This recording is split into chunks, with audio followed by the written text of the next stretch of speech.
let's dive in here. Oh, that's the wrong button. Let's see if I can figure this out. Oh, nope. There we go. Okay, so what we're going to kind of talk about today, so you know what we're going through, we're going to talk about what even is an online exhibit, what is an online exhibit. We'll talk about how to approach interpretation.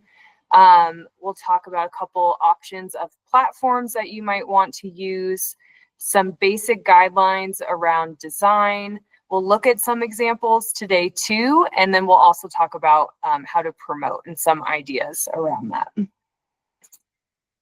So what is an online exhibit? This definition here is actually according to the Smithsonian. So if you need to, you can always fall back on their expertise, which I do quite a bit. But simply, it's a curated exhibit about materials, and it exists on the internet. Super basic explanation. But I think the second half of this is a little bit more helpful. So these exhibits can include images, videos, and other media. They're designed to engage users very similarly to a physical exhibit, just it's online. So really what you're looking to do is take the core elements of a physical exhibit, text, objects, interactives, and design, and you're putting it all online into one type of platform. And let's also talk about what it's not. It is not a curated collections of your artifacts. So you can see I have an example actually of our website. Curated collections are usually objects that are surrounded by a common theme. So you can see we have like quilts and guns and saddles. So if somebody clicks on that, they see like every single saddle that we have in our collections. And while that's fantastic, but there's no story built around that you're trying to do. There's typically not any interactives. So it's not providing a story. It's just showcasing related artifacts. The other one here on the right, it's kind of histories about artifacts or facts about them. So you have an object and you have the historic information about that object. But again, there's no story, there's no design elements built into this. It's just an artifact and information about it. This kind of style, it's very close to an online exhibit, but still doesn't technically qualify. I will add too that these two ways to display your collection and have folks interact with your artifacts still has a purpose, of course. But again, without a story element tying everything together, not an online exhibit. And I have these conversations all the time, so I wanted to include that here today.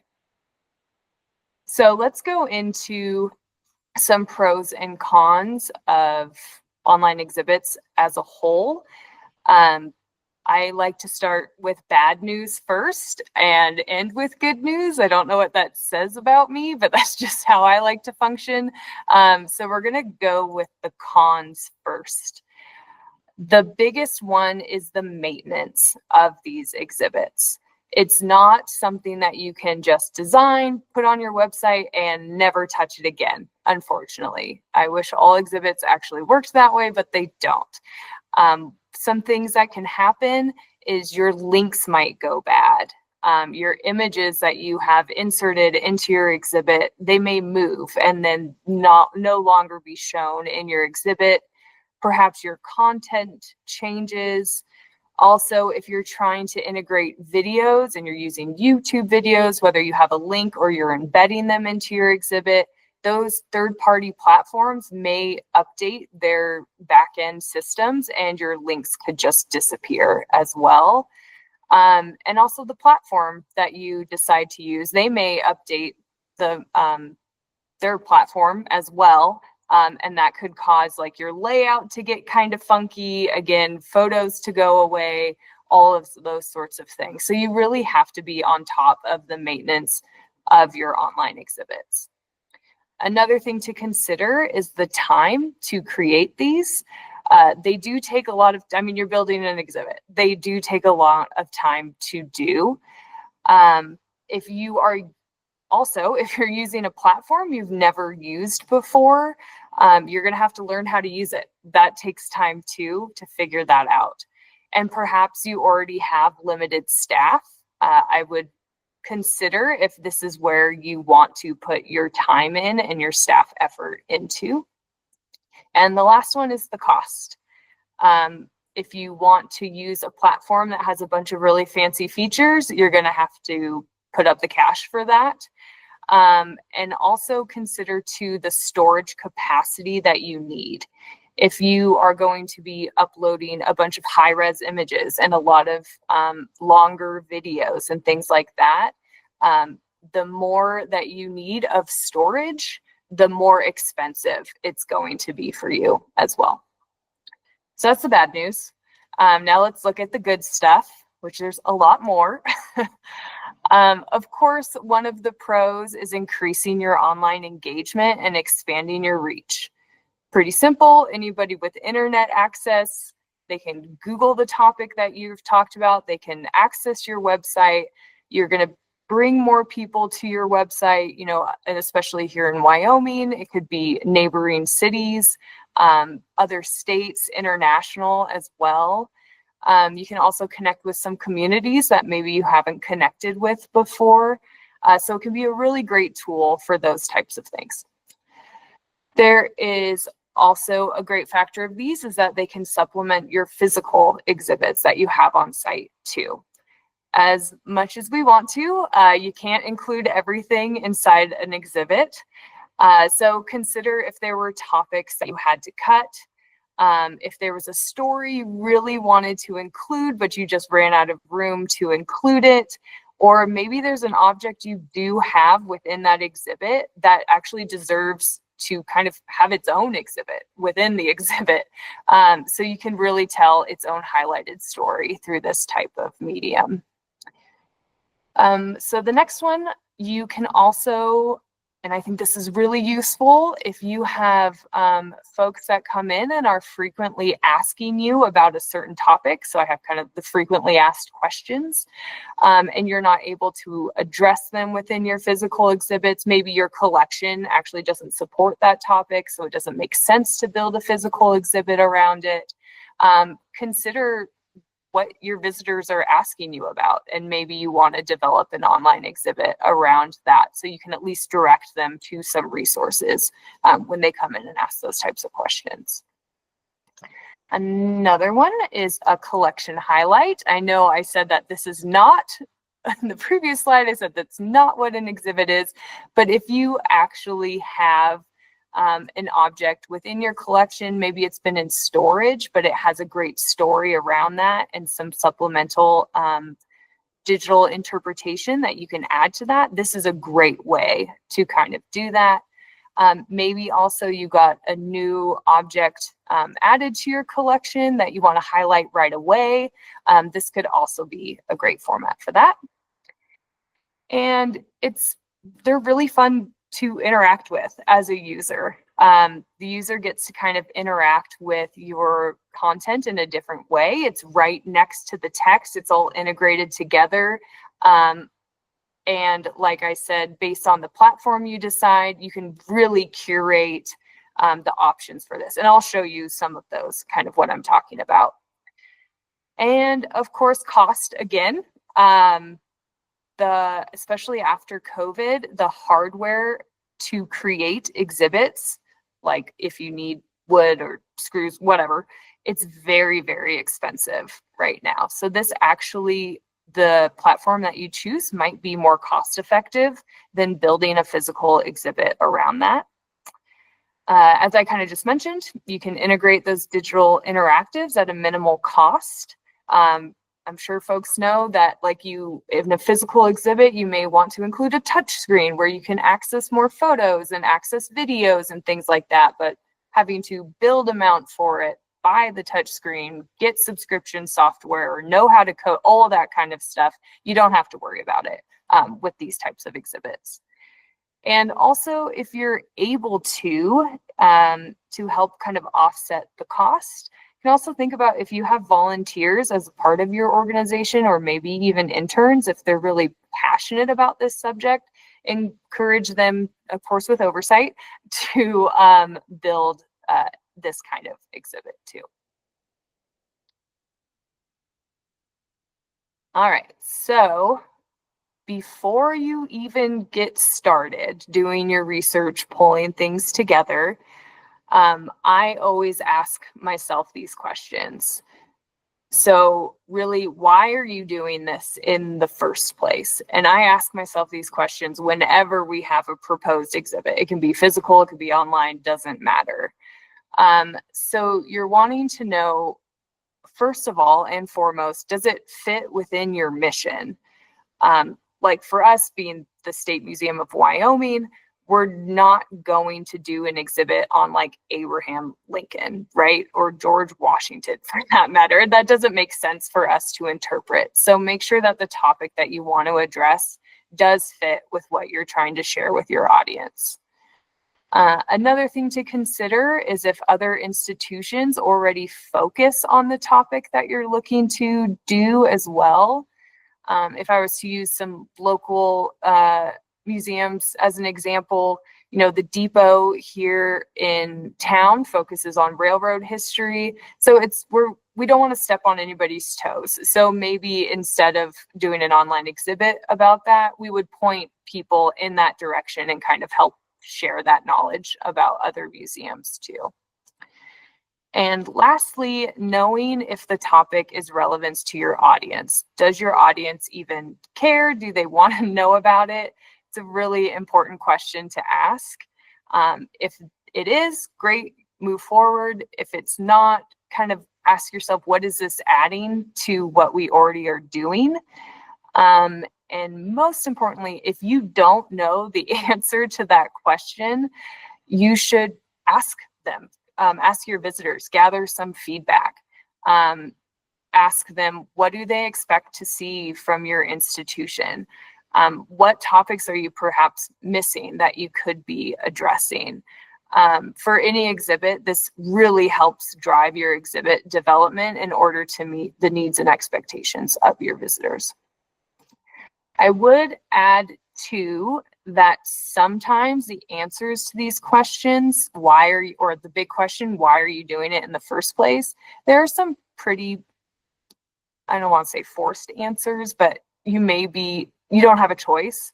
It may be coming from a donor, it may be coming from a board member, it may be coming from upper management, and you just have to do it. That's fine too. That can also be the case. But really, getting the answers to these questions is going to help kind of formulate your elevator pitch for buy-in from other people. And where that really becomes helpful is if you're considering writing a grant or seeking additional sponsorships for the production of your exhibit, because those applications and a monetary donor, are going to be asking you for these types of things.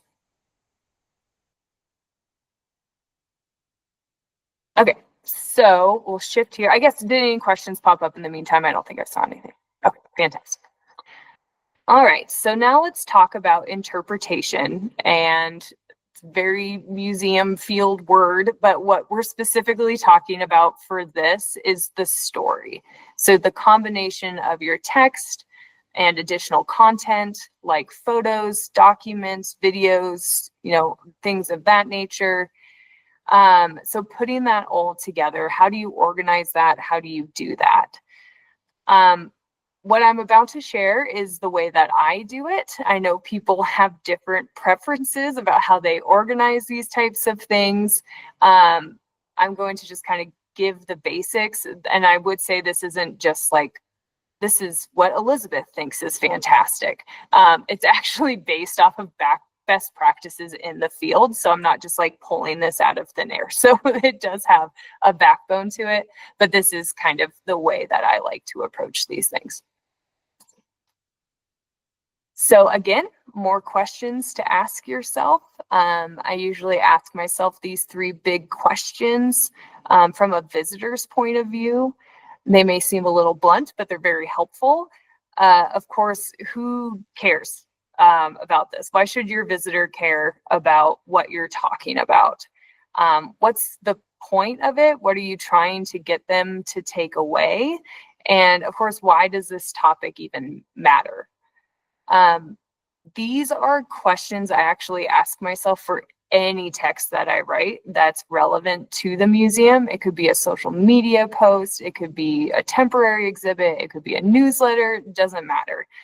These will really help give structure to your exhibit, and it should also help drive the research that you're doing and help answer, like, what should you be addressing about the topic that you've chosen, and help find research that supports the answer to kind of those questions. And I don't want to keep hounding on this, but again, this really, having the answers to these is going to help if you're writing grants or getting sponsorships, because they will ask you these questions, and the answers are going to help answer what your exhibit is even about, why it's relevant to your institution and your audience, and also answering, what are people going to take away? How are you impacting your visitors? Sometimes I will actually write down the answers to these questions, especially if I'm dealing with a really big exhibit. But I would suggest at least think about them, have kind of some idea around that. All right, so you've done this and you've done your research. And I know this slide is a lot, but this is actually an example that I did for an interpretation workshop, where a little bit of background, I chose the topic. We were just going to do dude ranching in Wyoming. And so participants were given some research, they read over it, and then we all met back together as a group and just started jotting down every single idea, every single topic that we could possibly address that was related to dude ranching in Wyoming. And as you can see, it's not pretty, it's not organized yet, but you'll get to that step. So this is just kind of the brain dump of what could be addressed. The next step that I like to take, of course, is finding connections between the topics that you wrote down. Also, for that, whatever you decide that connection is, make sure you write that down, because those are going to become the sections of your exhibit where you're going to address topics and add additional interpretation into that too. So you can see here, you know, we kind of have 1, 2, and 3. And of course, since it was a workshop, I didn't actually write down what our groupings meant. But so you can see, like, for number 3, we had Ranch A was one thing, who Ranch A was named after, of course, who used it, things like that. Now those will become subjects within that section number 3. So now once you've done that, you can go and find your supporting elements that will help make those topics more robust. So again, those can be artifacts, photos, videos, oral histories, all those types of things. And perhaps before you even started doing this exhibit, you might have some already. And now's the point where you can see how they plug into what you want to address. So you've done all that, and now it's time to create an outline. This may seem really obvious to do, but I don't think everybody does. But why it's so important is because it, just with a physical exhibit, you want to create some structure for your visitors so they can actually follow along with the story that you're trying to create and trying to tell. And when you go to build your online exhibit, it's going to make it so much easier to have all of this content organized as well. So I'll point out a couple of things. And actually, we're going to look at the exhibit that this outline is for. So you can see here these tab kind of underlined in bold. Those are the subjects, the themes that I decided I wanted to address. Here under the interpretive focus, you can kind of see these main hashes here are the topics that are related to this overall subject as well. And then here too is including the digital content that supports the interpretation that you've developed. So it's kind of a lot, but at this point, once you've kind of got it figured out, it's time to go and write. Go ahead and start tackling your text. Again, make sure that that written text supports the answer to those big three questions of who cares, what's the point, why does this topic matter? That's really helpful when writing text. I do this all the time where I'm starting to write and all of a sudden the story is veering off course a little bit. I get down a rabbit hole and then I'll step away and I'm like, this actually isn't what I'm supposed to be talking about right now. And so what I like to do is cut out that information since it's not relevant to what I'm talking about and just set it aside for now. Don't delete it, just set it aside, especially if it's something that does relate to the topic, but it doesn't really fit into the intent that you have for this section. And I'll show you, online exhibits are great for this, and I'll show you how to implement that into your exhibit. So I think I'll take a pause here and see again if there were any questions that popped up. We did have one question from Leslie, which says, how do you deal with sensitive topics in interpretation, especially in today's political climate? Oh my gosh, yes. Especially us being with the state, we have to be really considerate about how we address those sensitive topics.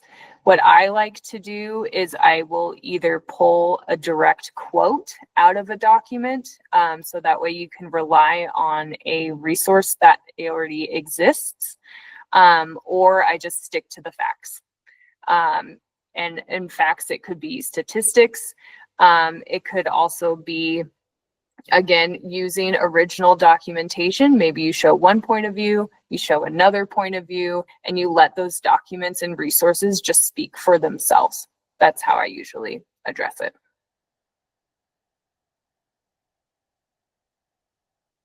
Cool. All right. So now we're going to talk about different types of platforms. It may seem a little weird to be talking about platforms before we talk about design, but with online exhibits, the platform that you actually choose is almost completely drive what the design of your exhibit will be. So I think it is important to talk about these first. Some of them will control the entire look of your exhibit. Like they have their structure, you're just putting your content into it, you have no choice, that's what it's going to be. Others might actually provide multiple options to be a little bit more creative in how you show your content. And as I said earlier, they can be really fun as a user to engage with, and some other platforms give you a little bit more flexibility in doing that. So first of all, what to choose? How do you even start? First and foremost, think about what type of content that you have. If you have a lot of supporting digital interactives, maybe you want something that is more interactive for folks to go through. If you don't have too much, it's really minimal, stick with a program that just lets you do the quick and dirty. Also consider your technological expertise. You don't want to buy something and that you may not use every feature of. That's just a waste of money. Don't do that. You also could potentially get lost in all the different features and you're like, I'm just going to throw up my hands. I'm done. I don't want to do this anymore. So definitely think about like your own comfortability with using different types of programs and technology. And again, cost. We all like to dream big, but be realistic with how you're trying to use these platforms. So the 5 that I have listed here are ones that I have personally created online exhibits in. you could also just simply Google online exhibit platforms for museums and you'll get a whole big list. There are a bunch of different options out there.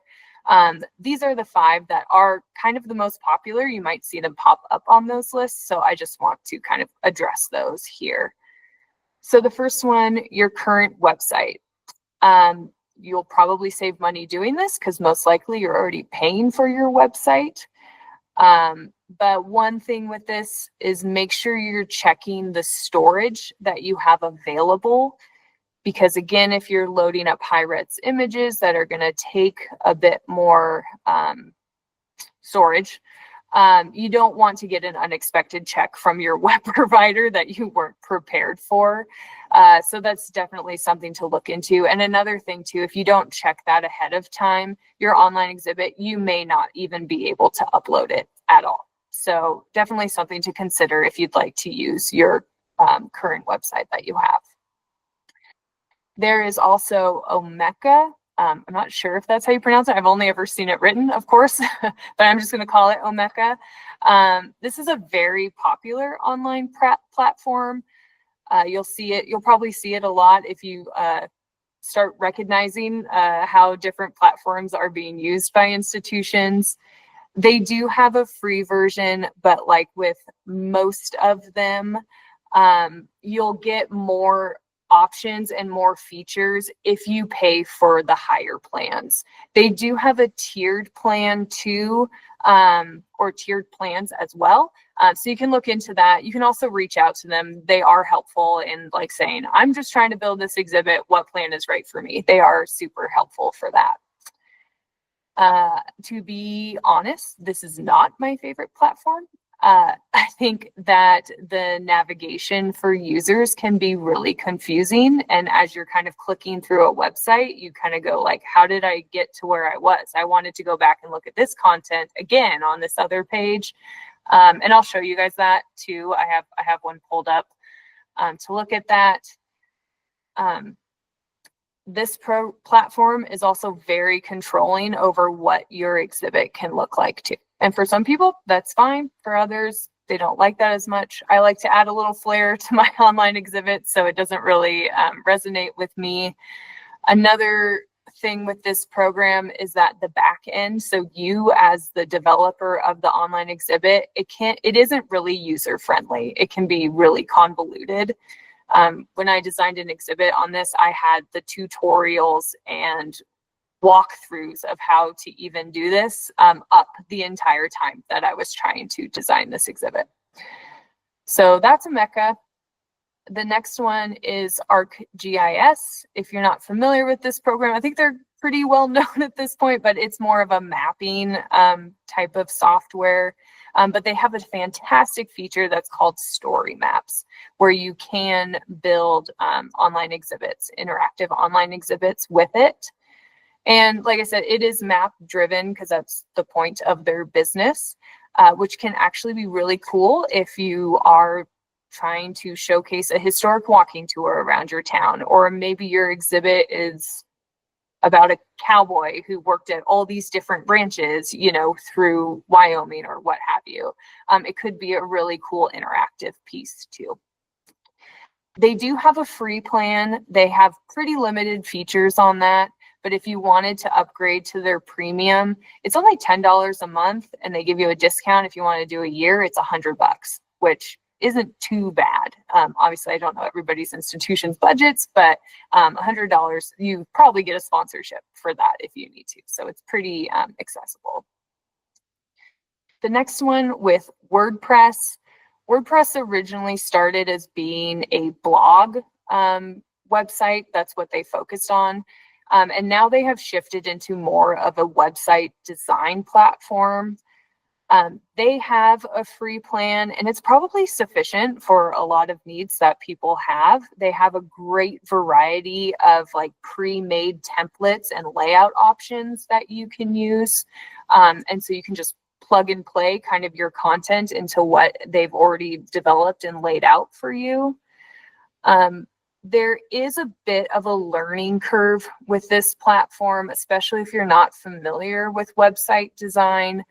But I would say it's not too hard to learn once you get the hang of it. They do a really great job of just having, you know, all the options that you can use, whether it's insert an image or insert text here or insert an image and text, or I want 3 images by each other. All you have to do is take that and drop it into your design, and then you're good to go. So it's really a great way to do it. And of course, with them too, they have a premium version that you can sign up for if you wanted to upgrade and get access to some more features. But I have found that the free plan is pretty sufficient. It's a nice platform to use. And very last, we have Google's Arts and Culture. So this one's a little tricky. I wanted to include it because I think most people are familiar with Google's platform for this.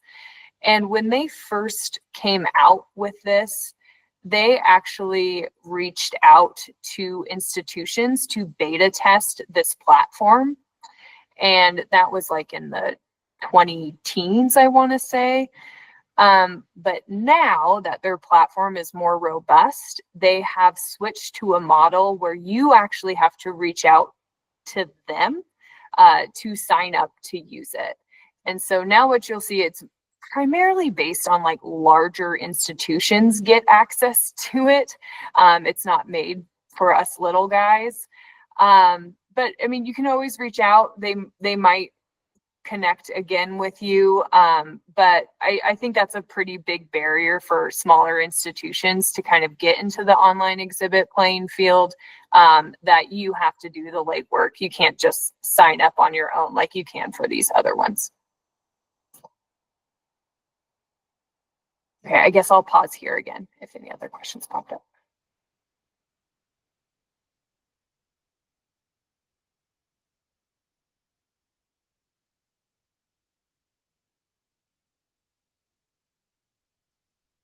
Nope, good. Okay. Oh, we did have one just pop up.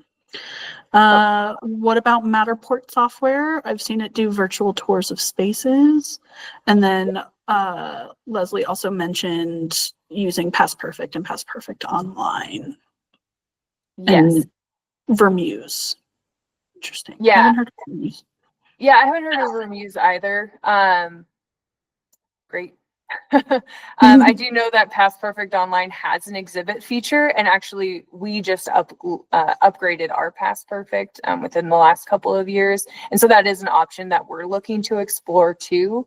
But again, considering kind of the cons of online exhibits, we're like, is that where we should be focusing our time and effort, or should we be updating kind of the more outdated things in our exhibits? So that's just a choice of your institution of where you want to put your time. For us, we're like, maybe down the road, we might start using Past Perfect Online. So I haven't gotten into that program yet. But if you do, please update me and let me know what it's like. Matterhorn, I have looked into that too. What I have found that it's better for is like a walkthrough of your gallery space, not really using it as like, you know, as we're kind of, or I was mentioning earlier about ways that you can use online exhibits to supplement your content, your physical exhibits, or to supplement, you know, your collections and tell a story of an object from your collections. It's not great for that. But if you wanted to do a virtual tour of your physical space, you can, I'm sure since you mentioned it, you might already be familiar, you can put like highlights without that or with that. I would consider that more of a virtual tour platform rather than an online exhibit resource.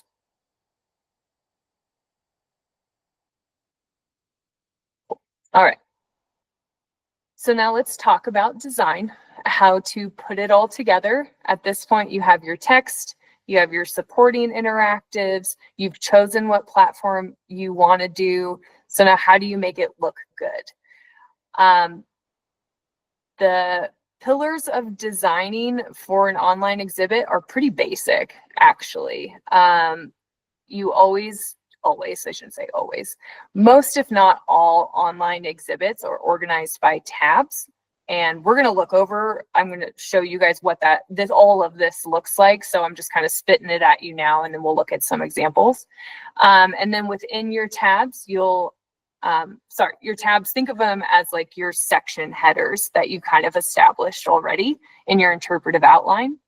And then your headers are within those tabs, and those are pointing out what topic you're talking about in the text that follows and the interactives that you're going to have as well. They also are really great to use because they help break up a bunch of text that you may have on your page. And then, of course, your supporting interpretation as well will be a part of it, obviously. One thing to definitely consider is accessibility.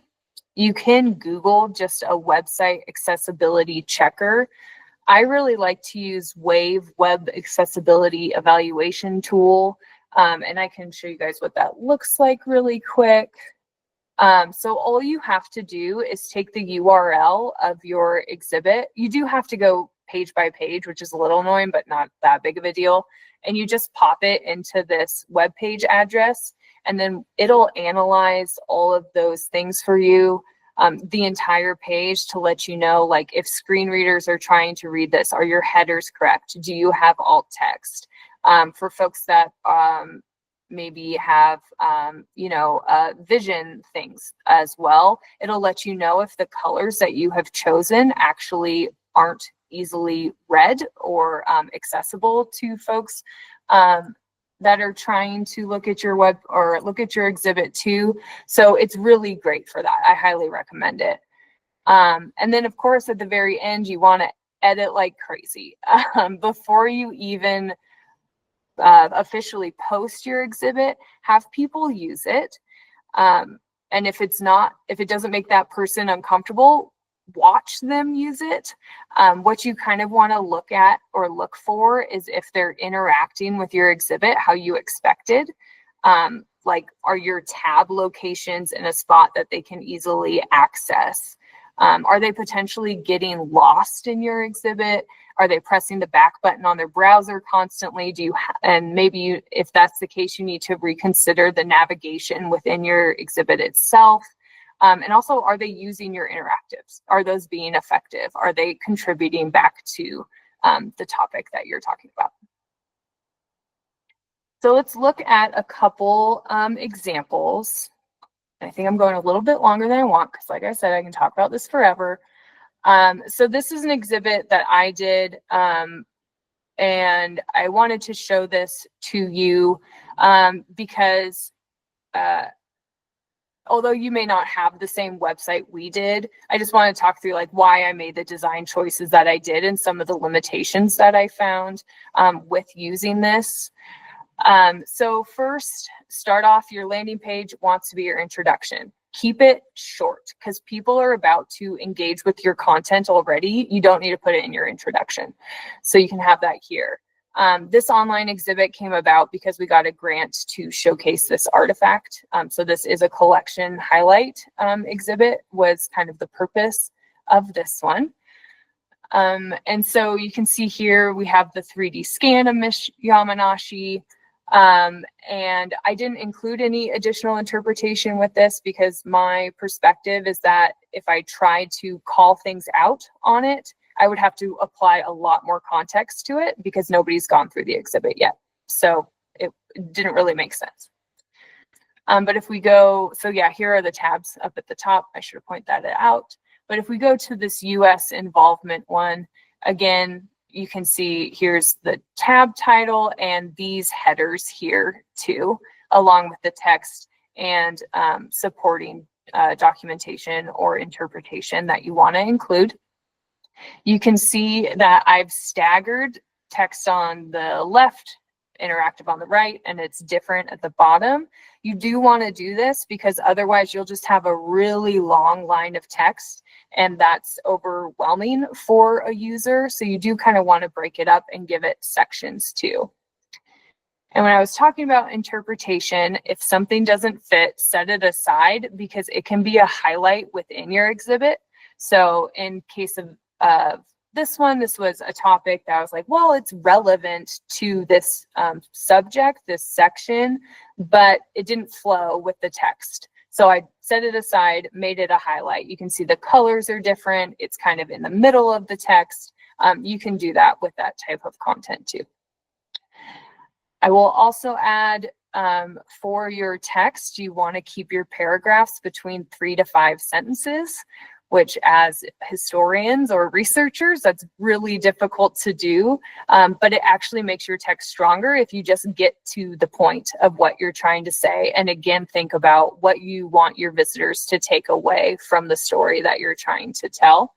It's also really beneficial because if somebody's accessing your online exhibit on their phone, it's going to look like a huge thing of text. They're not going to read it. And so you did all that work for, unfortunately, no reason.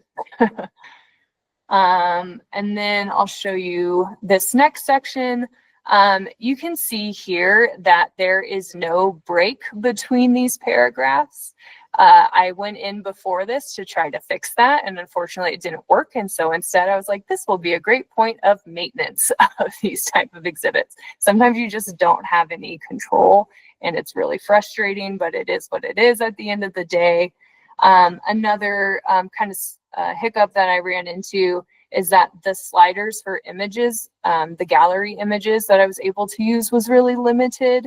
And so you can see, you can't click on these to bring them up bigger. You can see there's no caption explaining what it is. And so folks can just look at them at this size, which to me is a missed opportunity for sure.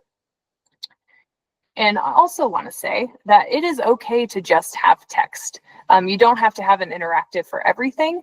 So don't feel like, oh no, I don't have supporting documentation for this. Not a big deal. Okay, just to have a paragraph of text.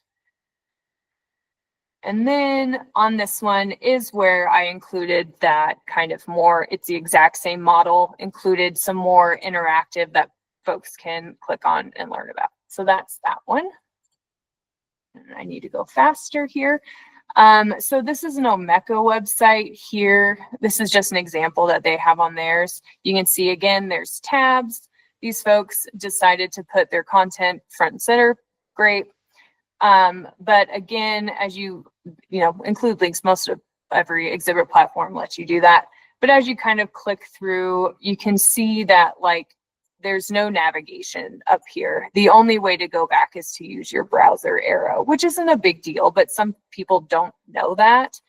And another thing to point out, maintenance with images, this image actually is no longer accessible. So it happens to everybody, but again, they're hard to kind of stay on top of. And I can't even go back on this. So I have to like completely close out of the exhibit. So not a huge fan of Omeka. And the very last one we'll look at is a story map through ArcGIS. Here are the tabs, again, up at top. They even have a second layer of tabs. These are hot links, so if you click one, it's going to jump you straight to where that content is within the exhibit. What I really wanted to point out with this one here, again, you can see kind of the text and images and interactives that you can do are broken up. This is great because if you have an image that fits in with what you're trying to say, make it big. So that way, like if you have an event or something that you're trying to provide interpretation in a story around, make it big, let people see it and interact with it and blow it up. What's nice about this platform too is that you can include your citations on the images that you're using. Make sure that you do that when you can. Actually, you should do it anyways. You can also include it in the metadata too of objects because you don't want a larger institution to come in and be like, wait a second, that's ours. There's no credit line here. And I have found through like any exhibit work that I do, if you just reach out to those institutions and say, hey, I'm from wherever, this is the project that we're working on, most often than not, like a lot of other institutions are really willing to help you out with that too. Another great feature, quote pullouts with this one. This one's actually this exhibit is based on a deaf architect who designed buildings with those folks in mind. So it's pretty cool. So they utilize that in a really creative way. So they have these photo sliders so you can see the blueprints along with the actual construction of the building. So again, letting your users kind of interact with content in a fun way is always great. And then I will scroll down and show you the mapping element too. So this is showing where Olaf Hansen actually designed buildings that you can see within this city, but you can click on these icons and have even more information, and you can completely control what this information is and what you say about it. So as you can probably tell, I'm a big fan of story maps. They give you a really great way to do that. Okay, I'm not doing too bad. Okay, fantastic. Is there any questions about design that might have popped up? I don't think I saw anything. We did get one about the Wyoming State Museum's exhibits on This Is Not a Basket and a 1905 journey through Yellowstone. What platform were those made on? Those are through Google Arts and Culture. So we were one of the early beta testers of that program, and it was before my time, but I talked to a couple of folks who were part of that project, and they were like, it was really frustrating to use. You had to code everything, you know, was just really difficult to do. But it was cool because, as you can see, there's images, there's text, there's audio that's included too. But now Google doesn't talk to us anymore. So like if we wanted to update those, we don't have the option to do that, unfortunately. So. And then we got another question, which says, on the matter of using virtual tours, are there any pitfalls you would warn against? I love a virtual tour. I think they're fantastic. Actually, I did my master's thesis was actually a virtual tour with an accessibility focus, but I think they're really great. A lot of pushback that you might hear from other people who may not be familiar with it is, why are we showing our entire museum? Why aren't people coming to look at the artifacts instead? My response to that is usually like, you can see the Mona Lisa in a book, but when you see it in person, it's different, right? So like people still want to come and engage. And so that's kind of my response to that. And sometimes you just have to like walk people through that process and let them see what it actually looks like, especially since it's kind of a newer way to approach museum, I don't want to say connectivity with your visitors, but we'll just say that. I think it's a really cool thing to do. It's still a lot of work to do because you need to take images and know exactly where you want to be to take that image, make sure you have the features that you want to include in that, where's your next location that you want to do. So just like with online exhibits, digital tours of your institution or of your space take a lot of time too. So I think they're great, personally. I think they're a fun way for folks to kind of check out what you've got going on. And then I think that's it for questions, but I'll leave another second in case someone wants to ask one.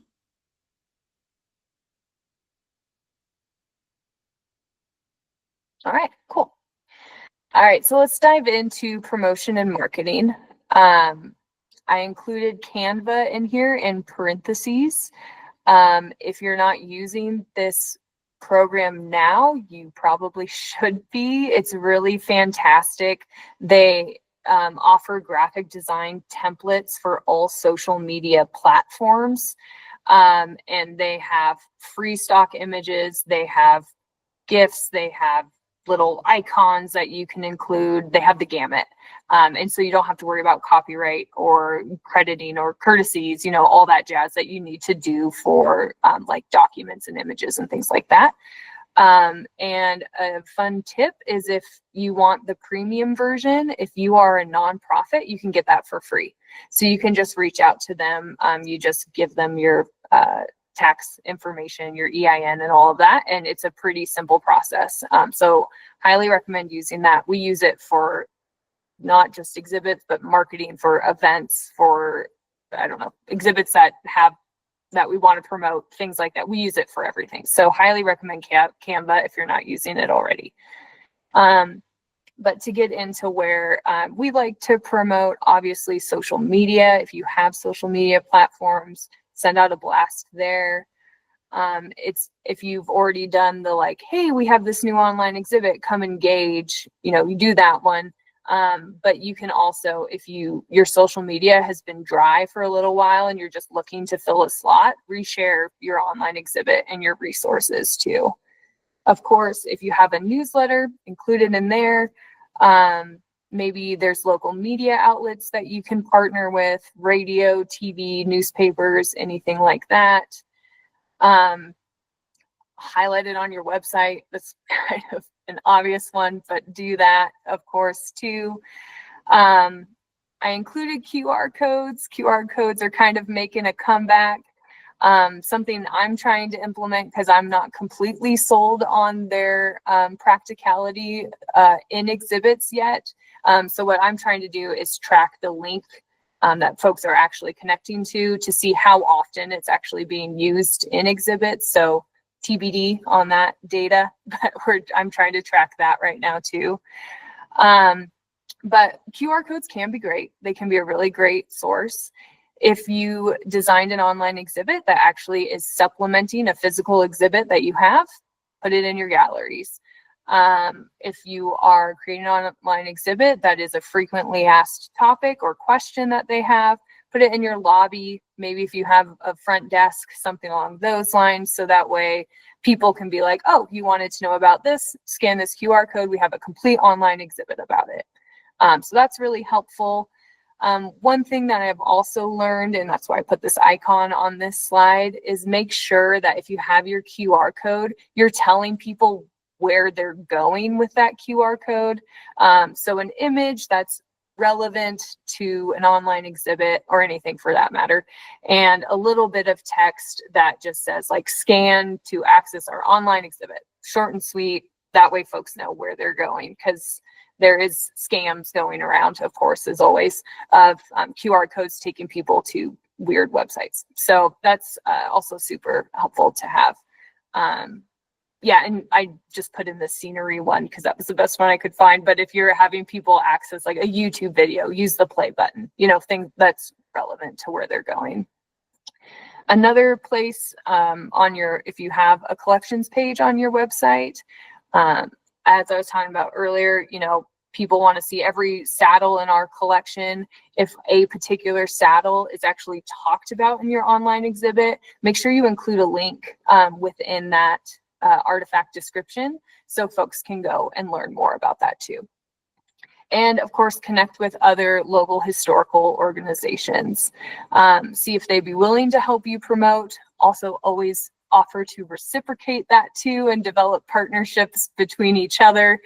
But that could be a great way, of course, to build partnerships with other organizations, but could also reach an audience that you are not currently reaching as well. That's kind of my tips and tricks for that.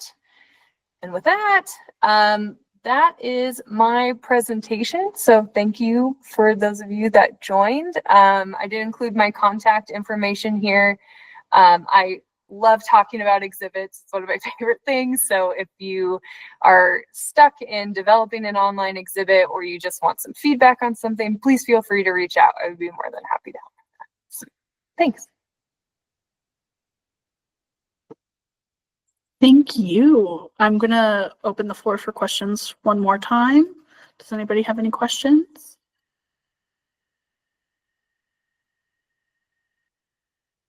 I was wondering what you think, Elisabeth, about turning physical exhibits into online exhibits. Like the entire physical exhibit moving online? Yeah, well, it's something that we've been doing at the AHC in terms of trying to keep our exhibits alive, because once you take them down, like you want their life to go on. Right. Yeah, of course. I guess that's what I'm thinking about. Is that something that you do? We don't do that, but the first question that pops into my head is I would base that on if you got visitor feedback or audience feedback and they were like, where did that go? I want to see more about that. I want to learn or keep learning about that. And if you have people continuing to ask about that exhibit, whenever I design an exhibit or create one, it's always visitor driven. So that would be how I would approach that.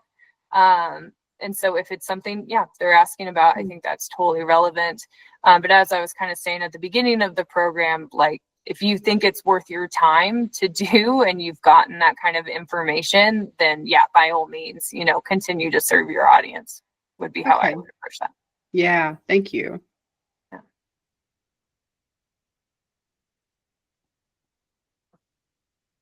Any other questions? Yes, I have a question. When it comes to, like, say you're designing like a military or war themed exhibit, and in some cases you'll have museums that'll have like a flashy attraction. Like, I recall one time I was down at Fort Benning at the Infantry Museum, and you're going through like this time tunnel of sorts, and you go to the Battle of like Antietam. The room is dark at first, then you nearly cross a bridge, and then like a shot comes out from in the dark, and the lights slowly reveal like a sharpshooter in the trees. I remember that quite spooking me when it first happened to me, and I thought this would probably be really bad for any veterans who might be visiting this time tunnel. Yeah, so is your question like how to be sensitive about those types of interactives? Right, yeah, to be sensitive about it, and like if it's ever like a case of trying to balance out, like trying to bring something that brings in the crowds at the same time, but also being like, this is an exhibit, not a sideshow for spectacle. Sure. And sorry, one more clarifying question. Are you thinking like physical exhibit space? Yeah, physical or online as well. Yeah, so what I have done is reached out to my local accessibility group. Sometimes counties will have folks that are affiliated with your city that go out and do walkthroughs to make sure that it's accessible. I would start there and get their feedback on those types of things. If you don't have that available, there's also the Rocky Mountain Accessibility group. I can't remember the end to that, but they will also help send people out to come and assess that.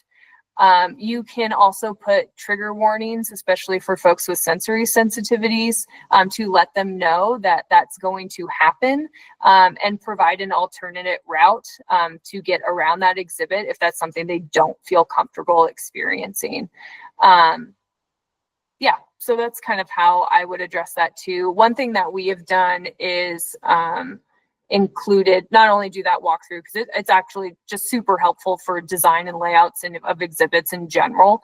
But if you have a front desk, of putting a little flyer or something that says like, if you have sensory sensitivities or if you have accessibility needs, actually is probably more appropriate. Like, please ask, or not please, because you don't want to force anybody, but we have resources available for you. And we've seen a lot of success doing that too. And so that way it's not, you're not putting anybody on the spot. They're not feeling like something is coming unexpectedly. There is some back work that you have to do on that. You can create a sensory map too of all your galleries that you can hand out to folks to let them know, like, hey, there's loud ambient sound in this gallery, and you can have an icon that shows that. You can also let folks know where bright lights might be, or in that case, that example that you provided, that there is an interactive that that might be too stimulating for folks. And I've done that too. So if you have any questions about that, I'm more than happy to help out on how to design that. Hopefully that helped answer your question. Yes, ma'am, that did. Thank you. Awesome. Go ahead, Ryder.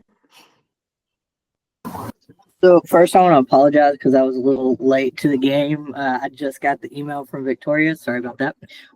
So I don't know if like the first half of the webinar, if you talked about like moving through virtual exhibits. I don't know if you have been to the British Museum's online exhibit, but they have a really good online exhibit where you can actually move through and interact with each artifact, kind of like if you were taking a virtual tour of an apartment is the only way that I can think to describe it.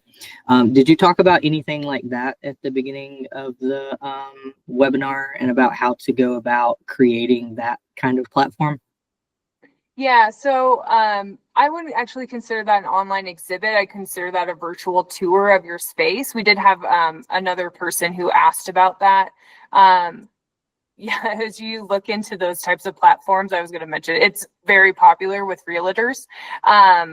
But you can use that. But like I said, I see that more as a virtual tour through your space, so people can kind of see what you've got going on, interact with some of the objects there too. I think they're fantastic, but they are a bit different with what you're trying to do specifically with an online exhibit. And I can help flesh that out a little bit more if you wanted to contact me offline too. Okay, awesome. Thank you so much. Yeah. All right, Jay. How do you guys measure the engagement for your online exhibits, or is that dependent on the platform? That's a fantastic question. I should have included evaluation in this presentation. Tracking website data is a mess. It's really hard. So we have some programs. We actually use Metricool, which tracks like social media engagement, but it also can track like your Google profile. And I think with that program, they're trying to expand it to include website as well. When I was kind of showing my website earlier, it's pretty clunky. And unfortunately, getting that data isn't effective. What would be fantastic is, and I wonder if this program exists, I'm not in charge of our website, so unfortunately I'm not sure if this type of thing is trying to be implemented, but it would be great to get like page views, clicks, if people are accessing links that you have available. That way you can see, again, as I was talking about, have people test out the layout of your online exhibit. It would be great to see how actual users out in the wild are using it too. So unfortunately, we're not able to track that data right now. We're actually considering as an institution, we've had some discussions about like, is online exhibits where we should be putting our efforts right now? Should we just let the ones that are up there, just let them live because they're there? So unfortunately, I don't actually know how many folks have interacted with some of the digital exhibits that I've created. I do wonder if the other platforms I mentioned, I didn't look into this. So like I said, good question. If the other platforms might provide that data, that might be something to look into if you find one that you really like, see if they offer that as an option. All right, yeah. Yeah, well, Campbell County, so then our website's linked with the county, so I'd have to contact them probably to see, but yeah, thank you. Yeah, for sure. All righty. Last call, very last call. All right, well, thank you all so much for your time. And one more thank you to Elisabeth for talking with us today and sharing all the information. We greatly appreciate it. Next month, we'll have another quick tips on the Roving Archivist program, where we'll talk more about how the program can continue to benefit cultural heritage institutions. We'll introduce myself, and then Marcy also had to leave a little bit early, but we'll talk more about how the program can benefit the cultural institutions. And then if you are looking for more information, I have recently updated our website, and I will post the link in the chat and pause for another minute or so and keep it up so people can access it. All right, thank you all. I hope you all have a great day.